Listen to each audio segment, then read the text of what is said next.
शिक्षणाचा लातूर पॅटर्न महाराष्ट्रात नव्हे तर देशात नावाजला। देशाच्या कानाकोपऱ्यातून शिक्षणासाठी विद्यार्थी लातूरात येत आहेत।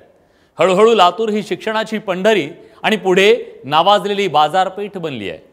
इथवर सगळं ठीक आहे, पण कमी काळात मिळणारा प्रचंड पैसा आणि विद्यार्थ्यांमधली टोकाची स्पर्धा यातून शिक्षणाच्या या क्षेत्रात काही माफियांनी आपलं बस्तान बसवायला सुरुवात केली आहे, शिरकाव केलाय। लातूर पॅटर्नच्या विश्वासार्हतेला नख लावणाऱ्या या माफियांच्या नीट परीक्षेतल्या घोटाळ्यानं पर्दाफाश झालाय। त्यावरच आहे आपला आजचा बडे मुद्दे। मंडळी नमस्कार, मी विलास बडे, तुम्ही पाहताय बडे मुद्दे। नीट पेपर फुटीचं लातूर कनेक्शन उघड झाल्यानं देशभरात खळबळ उडाली आहे। जिल्हा परिषदेचे शिक्षक असलेले आणि पीएचडीचं शिक्षण घेतलेल्यांनी हा काळा कारनामा केलाय। शिक्षकी पेशाला काळीमा फासलाय। शिकलेले लोक जर 4 पैशांसाठी माफिया बनत असतील तर काय बोलायचं। या लोकांनी पालकांकडून मोठ्या प्रमाणात पैसे घेतले आणि नीटचे पेपर फोडल्याचं समोर आलं।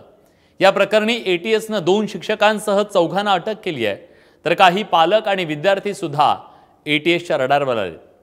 नीट पेपर फुटी प्रकरणी जी धक्कादायक बाब समोर येते त्यानुसार पेपर फुटीचं हे सगळं नेटवर्क मराठवाड्याच्या ग्रामीण भागापर्यंत पोहोचलंय।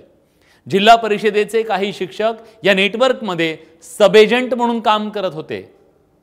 अरे लाखांच्या पगारी असताना सुद्धा माफिया कसले बनतायत।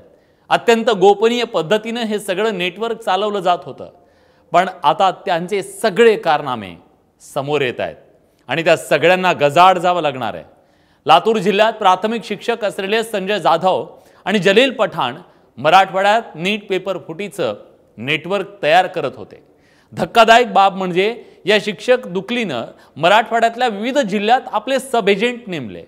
श्रीमंत कुटुंबातल्या विद्यार्थ्यांना गळाला लावण्याची जबाबदारी त्या सब एजंटवर होती। सब एजंट विद्यार्थी हेरला की त्यानंतर जलील पठाण त्या विद्यार्थ्याचं परीक्षा हॉल तिकीट घेऊन संजय जाधवांकडे पाठवायचा। विद्यार्थ्याकडून 50,000 रुपये ॲडव्हान्स घेतले जायचे। ते 50,000 रुपये सब एजंटला मोबदला म्हणून दिले जायचे। नीट पेपरच्या बदल्यात विद्यार्थ्याकडून प्रत्येकी 5 लाख रुपये घेतले जायचे।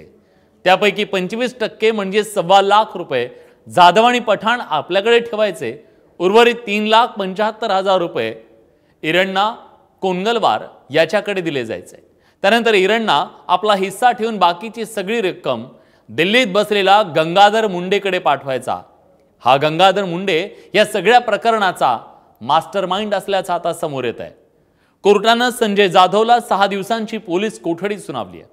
पोलिसांनी इरण्णा कोंडगलवारच्या घरातून 6 मोबाईल जप्त केलेत। त्यात जलील पठाणचे 3, जाधवचे 2 आणि कोंडगलवारचा 1 मोबाईल आहे। तसंच पोलिसांनी या तिघांचे बँक पासबुक जप्त केलेत।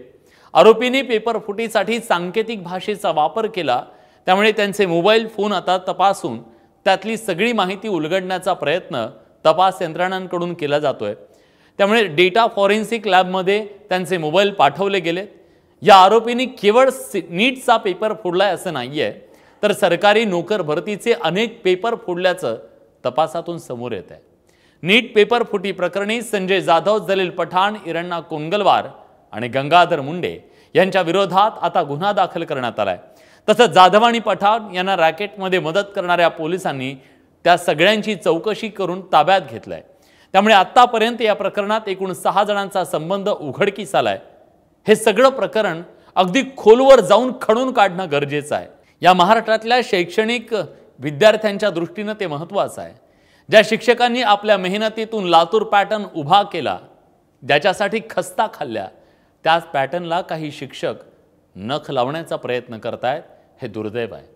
शिक्षणाच्या बाजारीकरणातून 4 पैसे कमवायला हरकत नाही, तिथवर ठीक आहे, पण तिथून माफिया जन्म घेणार असतील तर ते रोखणं आणि कायद्यानं त्यांना अद्दल घडवणं हे काळाची गरज आहे।